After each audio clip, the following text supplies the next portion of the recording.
Hey everyone, welcome back to my garden. Let's see what's going on today. I moved the planter box that we built last night out here into the vegetable garden area just to see the scale. Also moved the one the raised bed, the one that's on wheels and has a shelf under it, moved that out here as well. But I don't think it won't go inside that area. It will go out here on the concrete area back here, but I'm just using it for scale right now. But I'm going to go and measure, and then I'm going to work up a little design plan because while that's a good and nice big size, the 4x8, I just want to make sure that I have space for walking, and I can design it in a nice way and also have some ornamental shrubs or flowers in there as well. So anyway, I'm going to do a good measurement of the space so I can make a better plan.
Now it's not to perfect scale, but it looks like I have about 20 feet wide of garden space with the 2-foot setback from the driveway area, but 3-foot setback from the sidewalk area, so I can put in a picket fence and put some pretty annual and perennial border right there. That way the passerbys can enjoy that. And then lengthwise from the fence to the driveway, I have 31 feet of garden space with a 3-foot setback as well for, walking space, plus there's also the electrical easement is over there as well. So don't want to interfere with that. So looks like I have a 20-foot by 31-foot, or if math works out better, I can make it 30-foot. So I'm going to go work out a plan now and start using a diagram to draw the the garden beds. Okay, I've got my graph paper. Wish me luck. I'm not a mathematician, and I'm definitely not a sketch artist.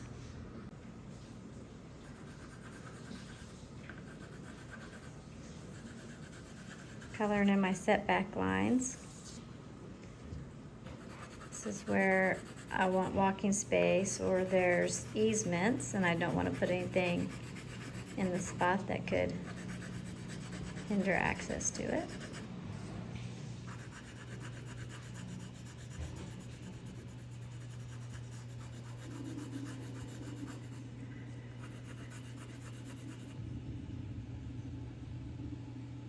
What are you doing? You watching me color? She's got to be on my stuff. Can't sit over here. Has to sit right on my stuff. Say hello. Hello there. It's getting lunchtime for the kitty cats, but this is what I've got so far. So this is my strip by the sidewalk that'll be for flowers and perennials. The little squiggly line is the picket fence I plan to have put in. This little hedge right here is not boxwoods, but it'll be blueberries. And I know some of them will lose their leaves, but that's okay with me. They will be set back a little bit from the driveway, so we have some tire, they'll be set back a little. So tires of cars and things like that won't won't, I won't worry about that area getting hit by trucks and stuff. Have a little arbor here upon the entrance, and then 2 4x4s and 4 4x8s. We'll put the cattle panel or some sort of trellis system from one bed to the other so that the walking space is shaded, and that'll be okay, but the other areas will get the sun. And then the back of this bed and the back of this bed will have a straight trellis that things can climb straight up. And this is south sun coming into the garden, west sun coming into the garden. And so all this from the back side will be the east light. And I plan to put my shed here. And then, anyway, and this walking space between the beds is 5 feet. And that's for the good spacing so that the cattle panels don't bow, or not bow, but they'll curve very nicely if they're about 5 feet apart. And then this little space right here, which is left open, will be for vining things like pumpkins, watermelon, cantaloupe. Although I think I'm going to grow the cantaloupe up one of the trellises or the arch, the cattle panels. But definitely the watermelon does very well here in the ground, and vining, and anything else like that. Like what else vines? I probably will put, I love butternut squash, so probably we'll do a butternut squash vine. And anyway, and maybe even do something for pumpkins. I'm not a real big Halloween or fall decorator, but I think if I had my own pumpkins, I'd probably do it, because I just can't spend, money on decorative pumpkins. It's just not me. So anyway, so far that is what I have. And anyway, that makes it easy to build these beds because they're just 4x8s. Not much cutting to be done. And these 4x4s, same way. I thought about doing skinnier and longer and things like that, but I want it to be an organized space. I want it to look organized, and I don't want it to be as cluttered as the rest of my garden and yard. I do want it to be a little bit more organized, because the vegetables themselves, they're the clutter. They just don't grow in a nice, pretty form all the time. So at least the structure will be pretty. So anyway, I'm getting excited.